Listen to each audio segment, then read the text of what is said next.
हाँ जी, नमस्कार, राधे राधे, हर हर महादेव। मैं आपका आचार्य देव। वर्ष का समापन हो रहा है। अंत भला तो सब भला। तो माह अंतिम कैसा जाएगा? दिसंबर 2023 क्या उपलब्धियां रहेंगी? क्या सावधानियां बरतनी होंगी? खुशियों की कहाँ से सौगात मिल सकती है? और कौन से पॉइंट हैं जहाँ पे अगर सावधानी बरतें तो घुटने टेकने पे आप मजबूर हो जाएंगे। तो स्वास्थ्य के दृष्टिकोण से बात करें तो आपकी राशि पे आपके राशि इस गोचर कर रहे हैं। 28 दिसंबर तक गोचर करेंगे। बढ़िया है, सुंदर, अति सुंदर। तो मंगल महाराज 28 दिसंबर को धनु में जाएंगे, तब तक रहेंगे वृश्चिक में, मतलब आपकी राशि पे रहेंगे। लग्नेश का लग्न में होना, राशि का राशि में होना किसी योगप्रद घटना से कम नहीं है।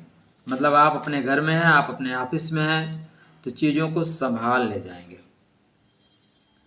यहाँ पे और एक योगप्रद बात यह है कि सूर्य देव भी साथ में है। तो मंगल देव और सूर्य देव दोनों आपके लग्न में विराजमान रहेंगे। सूर्य नारायण 16 दिसंबर को धनु में प्रवेश करेंगे। सूर्य के धनु में प्रवेश करते ही सारे मांगलिक कार्य बंद कर दिए जाते हैं। ठीक है ना। सूर्यदेव जब मीन राशि में जाएंगे या धनु राशि में जाएंगे तो हमारे यहाँ बोलते हैं खरमास लग गया। तो ये गुरु के घर में सूर्य नारायण आत्मा का स्वामी गुरु के शरण में होता है, मतलब ज्ञान प्राप्ति का होता है। और अपना ध्यान आप इधर उधर ना लगाएं, सिर्फ कंसंट्रेट होकर ध्यान करें, इसके लिए तो ध्यान का माह होगा। सूर्यदेव और मंगल देव की उपस्थिति आपके लगन में डेफिनेटली आपको मान सम्मान दिलाने वाली है। जो जून जुलाई में या इधर आके जब सूर्यदेव नीच के हुए तो आपकी नौकरी पे खतरा हुआ था, नौकरी आपने खो दी थी, या आप में से बहुत लोग नौकरी के लिए परेशान हैं। आप चाहते हैं कि आपका कोई काम जो सरकार की तरफ से, सरकारी संस्थान की तरफ से रुका हुआ है वो हो, तो यह माह उन सभी कार्यों की परिणति का है, सभी कार्यों को पूरा करने का है। सूर्यदेव और मंगल देव दोनों धीरे धीरे क्रमशः आगे बढ़ रहे हैं, लेकिन सूर्य नारायण की गति ज़्यादा है, कर्म की गति ज़्यादा है। पॉइंट क्या है? कर्म की गति ज़्यादा होगी तो आप धन की ओर बढ़ेंगे। सूर्य नारायण कहाँ बन रहे हैं? लगन से धन की ओर बढ़ रहे हैं। तो अगर आपकी कर्म में गति हुई तो आपका कर्म धन देने वाला होगा। यहाँ पे इसकी उपस्थिति एक चीज़ से जरूर आपको बताती है कि कृपया ईगो से दूर रहें। अहम परमात्मा को प्रिय नहीं है। अहंकार श्री हरि का भोजन है, तो अहंकार मत करिएगा। सूर्यदेव और मंगल देव की उपस्थिति आपको सफलता के बाद अहंकार के पथ पे ले जाने के लिए खड़ी हुई है। तो ये आपके ऊपर है कि आप अहंकार से बचते हैं, अहंकार को धारण करते हैं। तो अगर अहंकार आप धारण करेंगे तो काम बनते बनते आपके रुक जाएंगे। ठीक।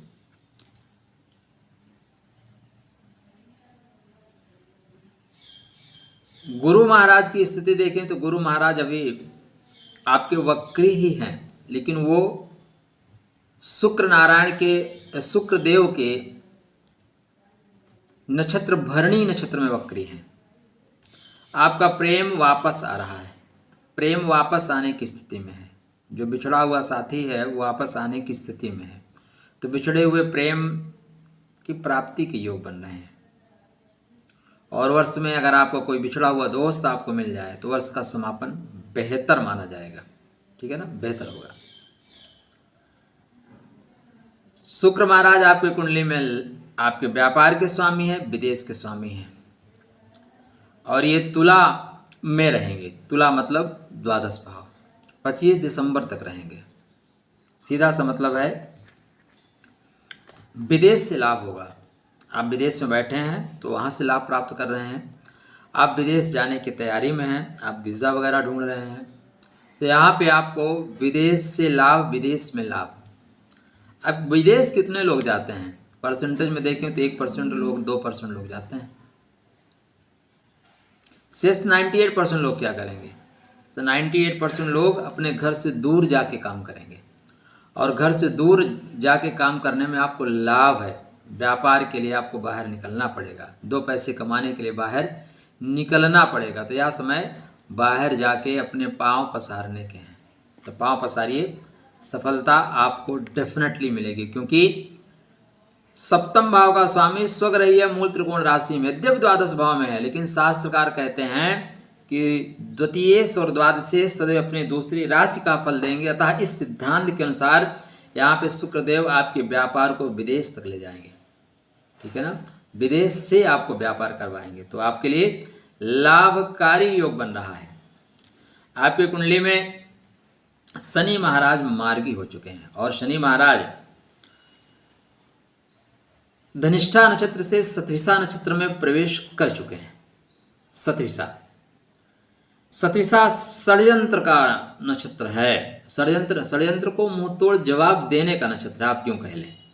इसको बोलते हैं 100 डॉक्टरों का। ये दीवाल के उस पार देखने की क्षमता रखता है। तो थोड़ा सा सठम साठ्यम समाचरित सदैव याद रखिएगा। कुछ अल्प ज्ञानी लोग भगवान कृष्ण पे एक उंगली उठा देते हैं कि वो भीष्म पितामह को छल से मरवाया गया, द्रोणाचार्य को छल से मरवाया गया, आवश्यक था। अगर धर्म के लिए छल कर रहे हैं तो वो छल भी धर्म है। आपको कीचड़ साफ करने के लिए नाली में उतरना पड़ता है दोस्त, ठीक। वो लोग ऐसी शक्ति लेके आए थे, ऐसा वरदान लेके आए थे कि उनको रास्ते से हटाना ही पड़ेगा। तो धर्म स्थापना की बड़ी अच्छी बात देखें आप, अगर आप महाभारत देखते हैं, गीता पढ़ते हैं, तो मैं आपको एक बात बताना चाहूँगा। आपने देखा ना, भगवान कृष्ण अपनी प्रतिज्ञा तोड़ के चक्र सुदर्शन लेके भीष्म को मारने के लिए दौड़ पड़े। क्या सीखा आपने इससे?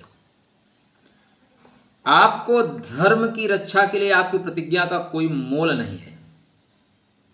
धर्म की रक्षार्थ आपकी प्रतिज्ञा का कोई मोल नहीं है, आपके वचनों का कोई मोल नहीं है, क्योंकि आपके वचन और आप धर्म के सामने अत्यंत सूक्ष्म है, बहुत लघु है। तो भगवान कृष्ण को जब लगा कि भीष्म पूरा गेम बिगाड़ देंगे, पूरा प्लान ही बिगाड़ देंगे, धर्म युद्ध हम हार जाएंगे, तो उन्होंने कहा कि प्रतिज्ञा की ऐसी की तैसी, मैं अपनी प्रतिज्ञा को तोड़ता हूं और इसका वध करता हूं। ये सारी चीजें सीखना चाहिए। हमारे वसूल, हमारे सिद्धांत हमारे परिवार पे, हमारे धर्म पे अगर आघात कर रहे हैं तो वहां पे उन सिद्धांतों को, वसूलों को छोड़ के आगे बढ़ना चाहिए। दरअसल हुआ क्या कि कुछ बेवकूफ़ लोगों ने हमें जो है बाद में चरखा पकड़ा दिया, बोला आज़ादी इसी से आई है। यहीं पे गड़बड़ी हो गई। हमारे कोई भी देवता देवी बिना अस्त्र शस्त्र के नहीं हैं, ठीक है ना, और हमें जो है झुंझुना पकड़ा दिया गया। इस शांत हिंसा के चक्कर में अपना विनाश आरंभ किया, और जब से अशोक ने शस्त्र तजे भारत विघटन आरंभ हुआ। शक्ति के साथ रहिए, आप जहाँ भी हैं शक्ति के साथ रहिए और संगठन के साथ रहिए। तो यहाँ पे आपको शक्ति प्राप्त करने का है। तो शनि महाराज जा रहे हैं सतविसा नक्षत्र में। सतविसा क्या है? गणित का है, तंत्र मंत्र का है, 100 डॉक्टरों की एनर्जी का है। तो अब आपको यहाँ सफलता के लिए भूमि, भवन, वाहन और सुख समृद्धि के लिए थोड़ा सा आवश्यक है। बहुत सरल रहोगे तो काट दिए जाओगे। सीधी कील को देखा है? सीधी कील को लोग टक से लगा कर ठोक देते हैं। टेढ़ी कील है तो उसको साइड में कर दे, इसको कौन ठोके। सीधे पेड़ को तुरंत काट दिया जाता है, टेढ़े पेड़ को अरे इसका लकड़ी भी काम नहीं आएगा। वक्र चंद्रमा ग्रसे न राहु, जब टेढ़ा चंद्रमा होता है ना तो राहु भी उसको ग्रहण नहीं लगाता, सीधा सीधे को खाता है। तो सीधा बहुत मत बनिए, ठीक है ना, सरल रहिए लेकिन बहुत सीधे मत बनिए, सीधाई में ज़्यादा मार खाओगे। तो यहाँ पे शनि चाह रहे हैं कि आप शतभिषा का प्रारूप धारण करें। देखिए, कोई भी जब ग्रह किसी नक्षत्र में जाता है तो उसका सीधा सा कॉन्सेप्ट है कि उसके स्वरूप को धारण करें, तभी आपको चीज़ें मिलेंगी, नहीं मिलेंगी। ठंडी का मौसम है, स्वरूप क्या है? जैकेट वैकेट पहनिए, ब्लेजर पहनिए, इनर पहनिए, नहीं तो प्रकृति आपको मार देगी। प्रकृति से बचना है ना, 3 चीज़ों को धारण करना पड़ेगा। बस नक्षत्र भी वही चीज़ें कहते हैं। तो अगर आप इसको धारण करते हैं तो भूमि, भवन, वाहन और आपको जो भी आपका पराक्रम है उसमें आपको सफलता डेफिनेटली मिलेगी। राहु महाराज की बात करें तो राहु महाराज ऑलरेडी आपके मीन राशि में है और रेवती नक्षत्र में है। रेवती को मुक्ति का नक्षत्र है और आपकी कुंडली में देखें तो लाभ के कारकत्व को लेकर चलने वाला है, इसलिए लाभकारी होंगे। शत्रुहंता योग में हो, शत्रुओं को हराने वाले होंगे, ठीक है ना। शत्रुघ्नता योग कैसे बनाएंगे, एक पॉइंट आ जाएगा ना शत्रुघ्नता, क्योंकि बुध जो है अष्टम भाव के कारकत्व को ले लेंगे। आपको जोड़ना पड़ेगा कड़ी से कड़ी, ज्योतिष बहुत सरल है, टू द पॉइंट जोड़ते चलिए, सीधे से सीखते चलिए। बुध महाराज आपकी कुंडली में देखें तो बुध महाराज 6 नवंबर से वृश्चिक में, 27 नवंबर से धनु में, 27 नवंबर से धनु में है।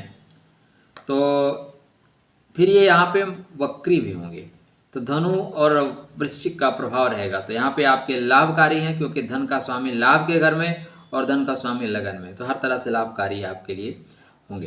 केतु महाराज चाहते हैं कि आप चित्रा में हैं, और चित्रा मतलब बैलेंस करना, बैलेंस करके आप बढ़ें। तो टोटल स्थितियों को देखें तो कर्म में प्रवीणता रहेगी, बस ईगो से बचिएगा, बड़े लोगों से आपके लाजन बनेंगे, बड़े लोग आपको सपोर्ट करेंगे। और एक लाइन में बोलें तो अंत भला तो सब भला।